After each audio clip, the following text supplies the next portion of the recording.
My Lords, at the very heart of this debate is, as noble Lords have said, the women and unborn children and their families who are affected by this issue, and that is what we must always have at the forefront of our consideration.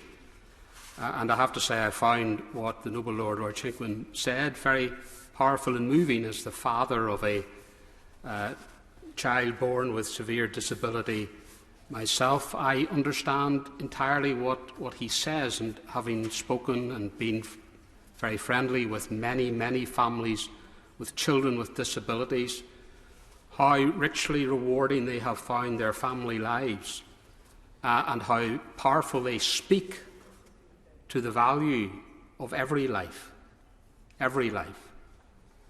And I think that that is what must always be central when we discuss all the issues about constitutionality and about devolution settlements and Sewell conventions and parliamentary rights and so on.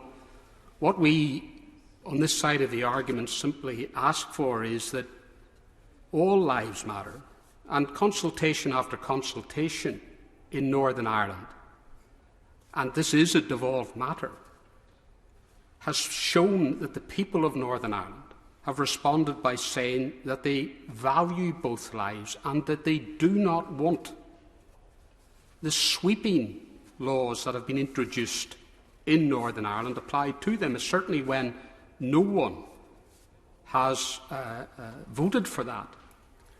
And the fact of the matter is that we now have the most liberal abortion laws anywhere in the United Kingdom, and even if you believe in abortion, then you cannot say that that is a correct and proper process on which to proceed for Northern Ireland.